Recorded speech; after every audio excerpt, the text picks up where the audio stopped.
I'm talking about effects of vaccination on invasive pneumococcal disease in South Africa. Definition.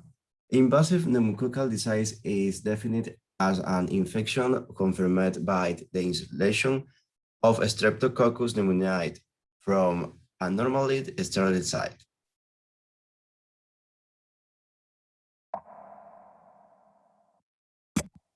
Streptococcus pneumoniae, or strep pneumoniae, can be broken down into strepto, which means chain, coccus, which means round shape, and pneumoniae, which refers to the fact that it causes pneumonia. No surprises there. So strep pneumoniae are round bacteria that tend to grow in chains, usually in lancet-looking pairs called diplococci. They're the most common cause of community-acquired pneumonia, meaning pneumonia acquired somewhere other than the hospital. Okay, now, a little bit of microbe anatomy and physiology. Strep pneumoniae has a thick peptidoglycan cell wall, which takes in purple dye when gram-stained.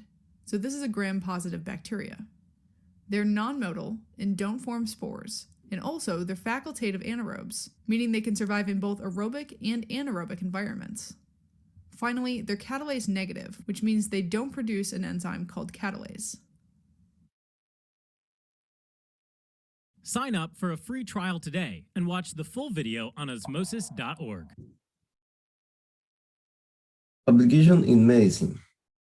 In South Africa, a 7-valent pneumococcal conjugate vaccine PCV7 was introduced in 2009 via 3 doses, shortly for infants and 6, 14, and 36 weeks of age. In 2009, South Africa became the first African country to compare vaccinate with PCV in its routine infant immunization program.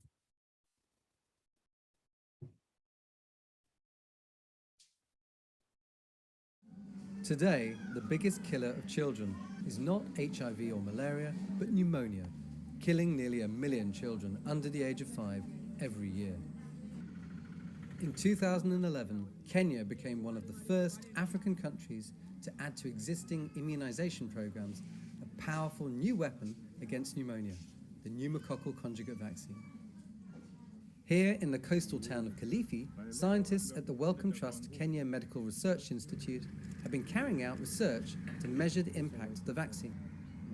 However, this is far from straightforward.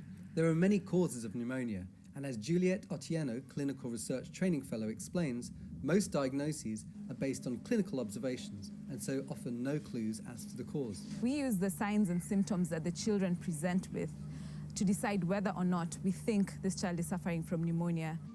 To get a more accurate idea of the precise cause requires facilities that are not normally available in a typical Kenyan hospital. You need a well-functioning lab with the ability to reliably isolate pneumococcus from biological specimens, which we thankfully have here. Even so, determining the cause of pneumonia still requires some detective work. The most definitive approach involves placing a needle directly into the child's lung. To avoid this, the researchers are using far less invasive approaches. One involves sending field researchers out into the community to take swabs from healthy members of the population, chosen at random. Pneumococcus bugs live in the back of the nose of both healthy and sick people. So, by measuring their prevalence, it's possible to gauge their ability to spread, also known as carriage. If there is a reduction in the carriage of this bacteria in the community, then by extension there will be a reduction of disease in the wards because it's the carriage that precedes disease. This was evident within 6 months of the vaccine being introduced. What they saw was a reduction in the carriage of the strains targeted by the vaccine. Another way to gauge the vaccine's impact is to look at cases of X-ray proven pneumonia, which in previous studies have been shown to be more likely to be caused by pneumococcal bacteria. However, this too comes with challenges because the child can be too frail to be moved to the X-ray department, or they may be so sick they may die before they can be scanned. Despite such challenges, after the vaccine was introduced, there was indeed a reduction in the number of cases of X-ray proven pneumonia, and by a similar degree to reductions found during clinical trials. Perhaps the strongest indication of the vaccine's positive impact comes from studying invasive pneumococcal disease, or IPD. This is where, in extreme cases, the infection spreads from the lungs into the blood. Every day, each and every child who comes with signs of respiratory disease, we do blood culture, or if anybody has come with signs of meningitis, we also do a lumbar puncture to see whether there's any invasive disease.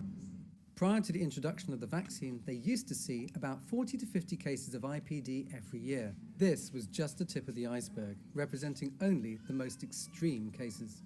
However, now there has been a significant reduction in the number of IPD cases caused by strains targeted by the vaccine.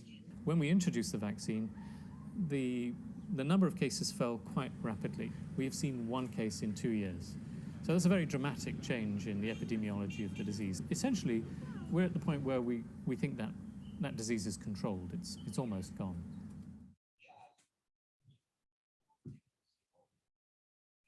Pros and cons. In pros, the reduction in disease among young children who receive the vaccine and among older children and adults, respectively, have been seen in many high-income countries. Cons.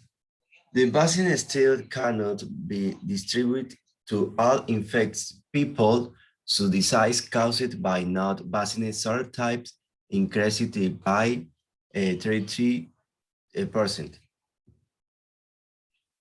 Uses applied in Ecuador.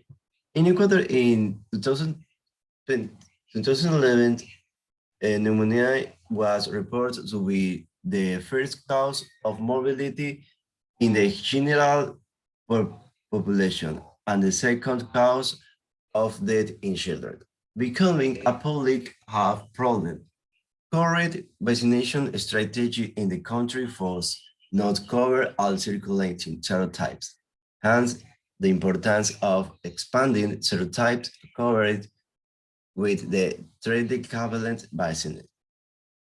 In conclusion, rate of invasive pneumococcal disease among children in South Africa fell substantially by 2012, a reduction in the rate of disease caused by PCV7 serotype among both children and adults, most likely reflects the direct and indirect effects of vaccination.